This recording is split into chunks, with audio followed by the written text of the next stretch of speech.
नमस्कार दोस्तों, स्वागत है हमारी कहानी दर्पण में। आज की कहानी है चूड़ी वाली, जो जयशंकर प्रसाद जी ने बड़े अनमोल कहानियाँ लिखी हैं। उसमें से यह चूड़ी वाली की कहानी है। आइए सुनते हैं चूड़ी वाली की कहानी। अभी तो पहना गई हो बहू जी, ओ बहू जी, बहुत अच्छी अच्छी चूड़ियाँ आई हैं। सीधे बम्बई से पार्सल मंगाया है। सरकार का हुक्म था, इसलिए नई चूड़ियाँ आते ही चली आती हूँ। तो जाओ सरकार को ही पहनाओ, मैं नहीं पहनती। बहू जी, ओ बहू जी, जरा देख तो लीजिए, कहती मुस्कुराती हुई ढील चूड़ी वाली अपना बॉक्स खोलने लगी। वह 25 वर्ष की एक गोर छहरी स्त्री थी। उसकी कलाई सचमुच चूड़ी पहनने के लिए ही ढली हो। पान से लाल पतले पतले होठ 2-3 वक्रताओं में अपना रहस्य छिपाए हुए थे।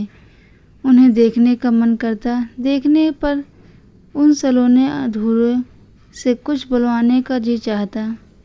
बोलने पर हंसाने की इच्छा होती और हंसी में वह सैसों बड़प्पन, यौन की तलाहट और प्रौढ़ सी गंभीरता बिजली के समान लड़ जाती।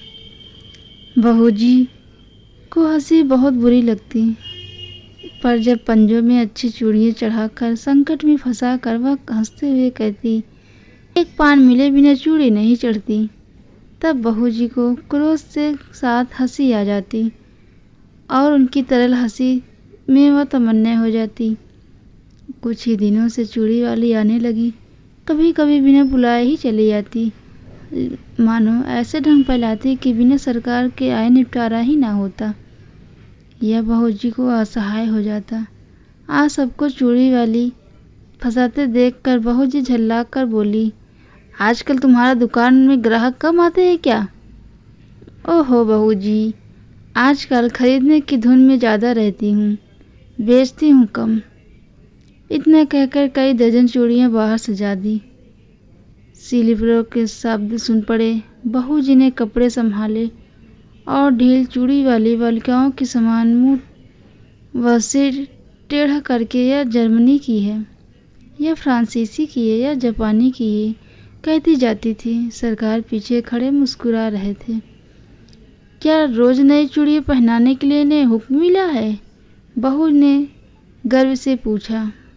सरकार ने कहा, पहनो तो क्या बुरा है? बुरा तो कुछ नहीं है, चूड़ी चढ़ाते समय हमारी कलाई दुखती है।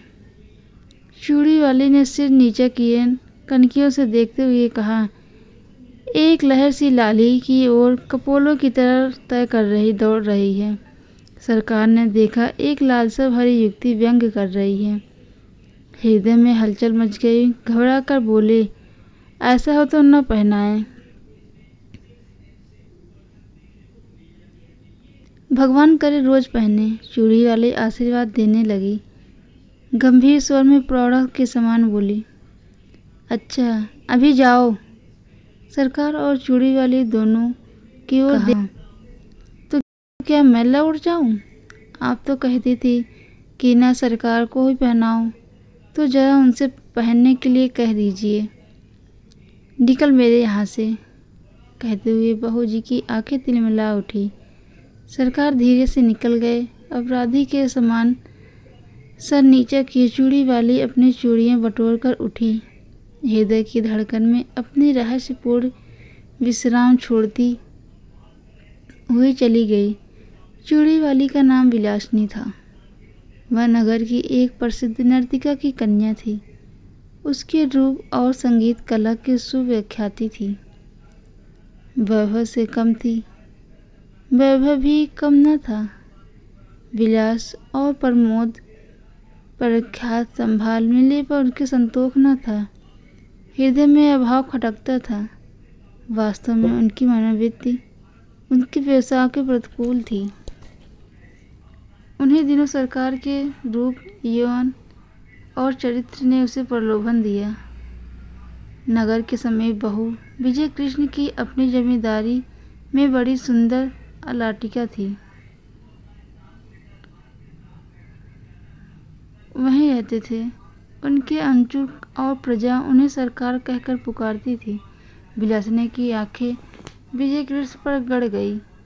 अपना सुसज्जित मनोरथ पूर्ण करने के लिए वह कुछ दिनों के लिए चूड़ी वाली बन गई थी। सरकार चूड़ी वाली को जानते हुए अनजान रहे।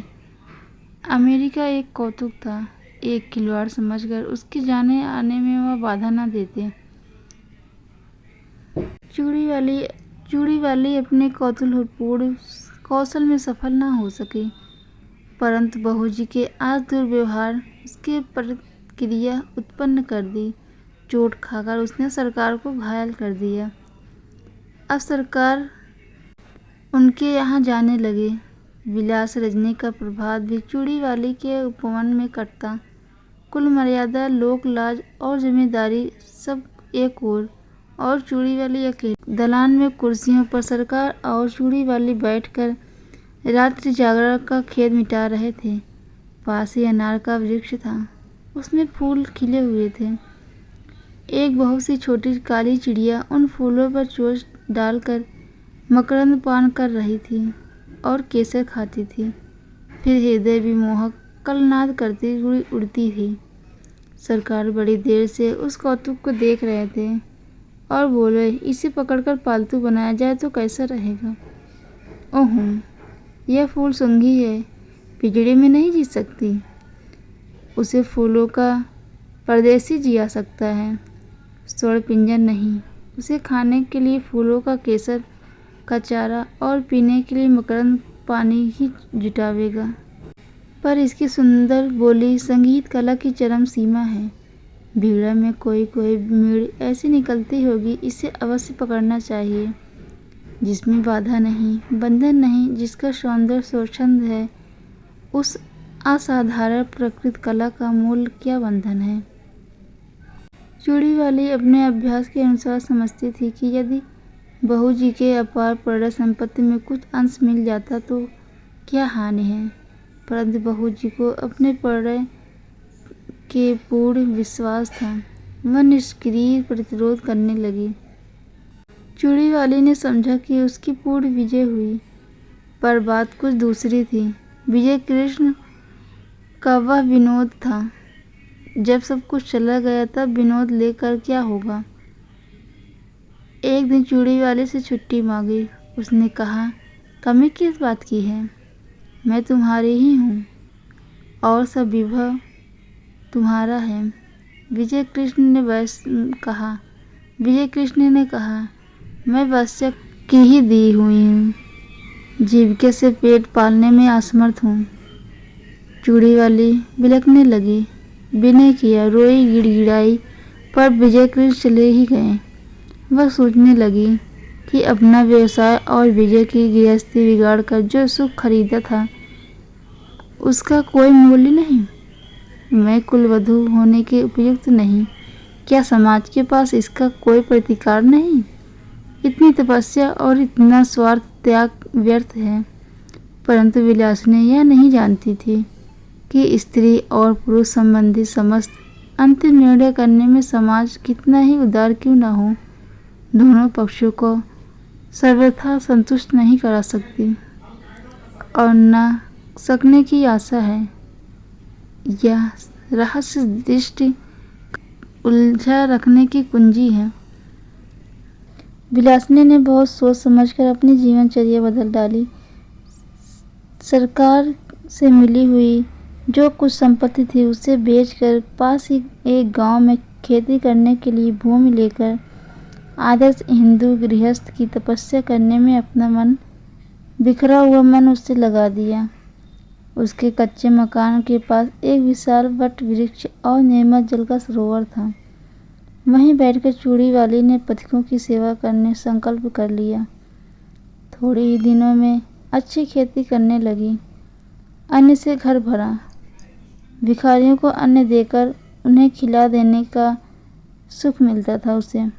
धीरे धीरे एक दिन ढलने लगा।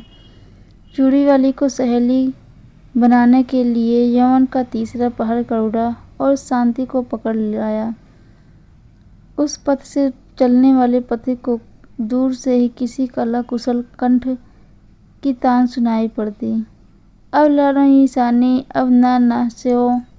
वट वृक्ष के नीचे एक अनाथ बालक नंदू को चना और गुड़ की दुकान चूड़ी वाली ने करा दी। जिन पथिकों के पास पैसे न होते, उनका मूल्य वह स्वयं देकर नंदू की दुकान में घाटा न होने देती, और पथिक भी विश्राम किए बिना उस तालाब से न जाता। कुछ ही दिनों में चूड़ी वाली तालाब विख्यात हो गया। संध्या हो चली को सवेरे की ओर लौटने की को हलचल मच गया। वट वृक्ष में हलचल हो गई। चूड़ी वाली चन्ने के पास खड़ी बैलों को देख रही थी। दलान में दीपक जल रहा था। अंधकार उसके घर में और मन में घुस गया था। कोलाहल शून्य जीवन में चूड़ी वाली को ऐसी शांति मिली, ऐसा विश्वास नहीं होता। पास ही उसी चूड़ी वाली ने हंसते हुए कहा, चल तेरा दुलार हो चुका, जा खा ले। चूड़ी वाली ने मन में सोचा, कंगाल मनुष्य स्नेह के लिए क्यों भूख मांगता है, क्यों भीख मांगता है? वह स्वयं नहीं कर सकता? नहीं तो पशु पक्षी भी तो होते हैं, स्नेह करने के लिए प्रस्तुत हैं।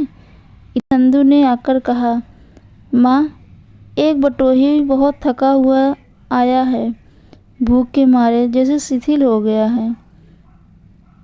तूने क्यों नहीं दिया? लेता भी नहीं कहता।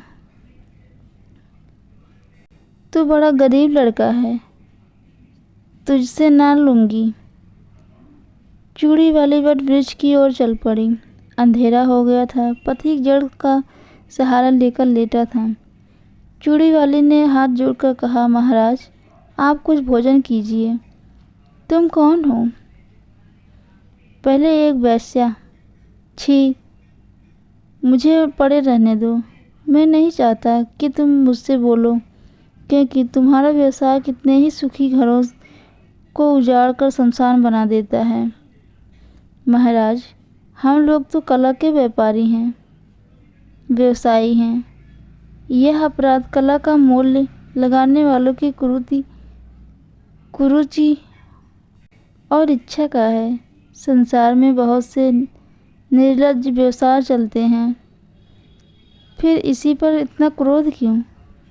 क्योंकि वह उन सबों का धर्म और निकृष्ट है। परंतु वैसा का व्यवसाय करके भी मैंने एक व्यक्ति से प्रेम किया था। मैं और धर्म नहीं जानती, पर अपनी सरकार के लिए जो कुछ मिले उसे मैं लोक सेवा में लगाती हूँ। मेरे तालाब पर कोई भूख नहीं पाता। मेरी जीविका चाहे जो हो रही हो, मेरे अधिक धर्म में बाधा न दीजिए। पथिक एक बार उठकर बैठ गया। आँख गड़ाकर अंधेरे में देखने लगा। सहसा बोल उठा, चूड़ी वाली? कौन, सरकार? हाँ, तुमने शोक हर लिया। मेरे अपराधजनक तमाम त्याग में पूर्ण का भी भाग्य था, यह मैं नहीं जानता। सरकार, मैंने गृहस्थ कुलवधू होने के लिए कठोर तपस्या की। इन 4 वर्षों में मुझे विश्वास हो गया कि कुलवधू होने में जो महत्व है वह सेवा का है, न कि विलास का। सेवा ही नहीं चूड़ी वाली, उसमें विलास का अनंत यौवन है, क्योंकि केवल स्त्री पुरुष के शारीरिक बंधन में वह परवशित नहीं, ग्राह्य साधनों के विकृत हो जाने तक उसकी सीमा नहीं। जीवन उसके लिए प्रचुर उपकरण प्रस्तुत करता है। इसलिए वह प्रेम, वह स्नेह, मुझे विश्वास है कि तुम अब सफल हो जाओगी। मेरी सफलता आपकी कृपा पर है। विश्वास है कि अब इतने निर्दयी न होंगे। कहते कहते चूड़ी वाली ने सरकार के पैर पकड़ लिए। सरकार ने उसके हाथ पकड़ लिए। दोस्तों, अगर मेरी कहानी आपको अच्छी लगे तो मेरे चैनल को लाइक करना, सब्सक्राइब करना और दोस्तों के साथ ज़रूर शेयर करना। धन्यवाद।